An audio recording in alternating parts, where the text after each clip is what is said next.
Paz e graça, meu querido irmão, minha querida irmã, bem-vindos ao nosso devocional de preparação para a celebração da Páscoa Cristã, nesse tempo de Quaresma. Eu sou o reverendo Nilson Santos, pastor da Igreja Presbiteriana do Brasil, em Coelho da Rocha, São João de Meriti, Rio de Janeiro. E eu quero te convidar a pensar, a meditar no texto proposto pelo Lecionário Cristão, que é o texto de 1 Coríntios, capítulo 10, do verso 1 ao verso de número 13. Eu não vou fazer a leitura do texto, de todos os versos, apenas de alguns ao longo da minha fala, mas vocês terão a oportunidade, assim, de meditar com calma em cada verso desse maravilhoso texto. Você já passou por uma experiência, ou já imaginou, ou já viu alguém passar pelaquela experiência de gastar o seu tempo num determinado empreendimento e de repente, por causa de negligência, por causa de falha, não desfrutar no final, quando estiver próximo do resultado daquilo que produziu ao longo do tempo? É um tanto frustrante, mas você consegue imaginar o povo hebreu que esteve no Egito, que clamou para que o Senhor pudesse o socorrer, e o Senhor socorreu enviando Moisés?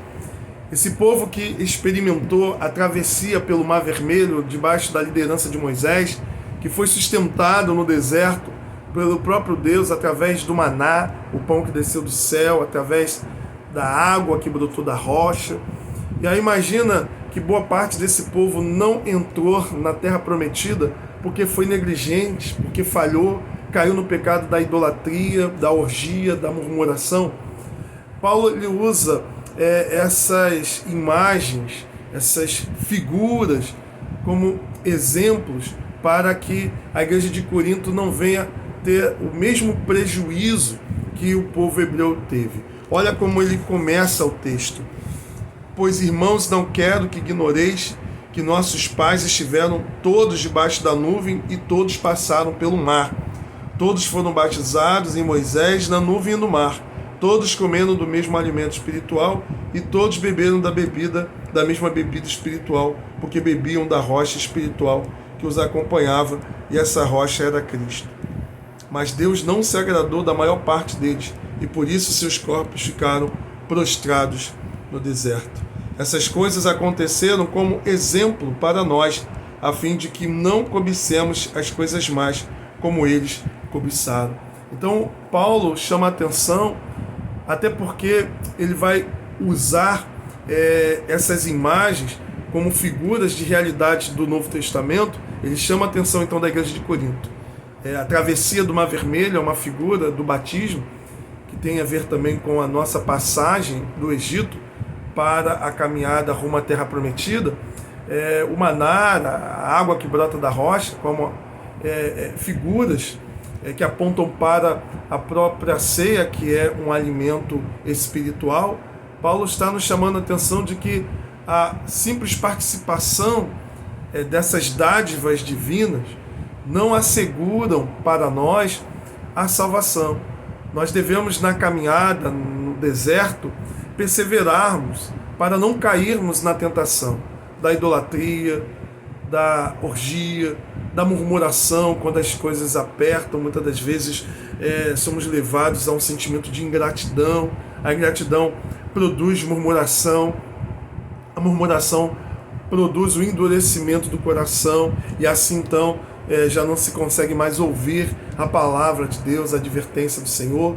Então todas essas coisas, Paulo está aqui nos chamando a atenção para que a igreja ela não venha a cair da mesma maneira como os hebreus caíram.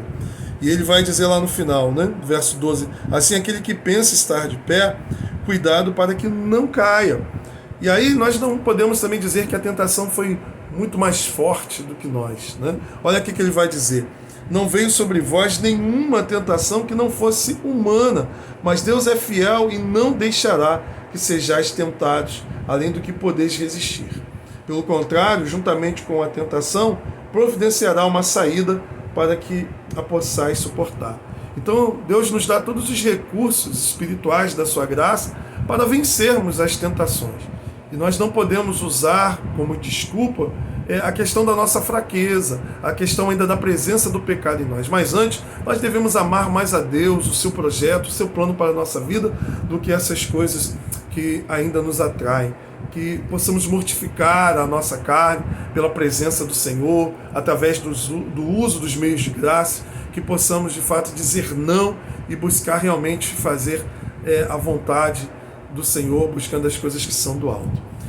Que fiquemos com essa solene advertência, que não tenhamos um pensamento de que a simples participação dos meios de graça nos assegurarão a salvação, mas que antes possamos ter um espírito piedoso, possamos ter um ato de reverência diariamente perante aquilo que o Senhor nos coloca como ferramentas e armas espirituais para vencermos as inclinações do nosso coração e as propostas que nos vêm para nos tirarmos do caminho.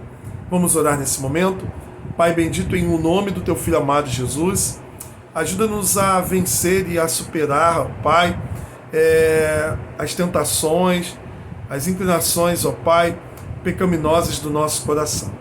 Que o Senhor, através dos meios de graça, a oração, a nossa participação na ceia, o jejum, a leitura da palavra, que o Senhor nos ajude a vencer, nos ajude a mortificar a nossa carne, nos ajude a perseverarmos até a entrada da terra prometida, em nome de Jesus. Amém. Se essa palavra te abençoou, eu te convido a compartilhar com alguém que precisa ouvir essa palavra, e dessa forma você estará sendo também um propagador, um evangelizador, alguém que também compartilha das boas novas do Senhor. Deus abençoe. Se você ainda não é inscrito no nosso canal, se inscreva, dê aí o seu like e compartilhe.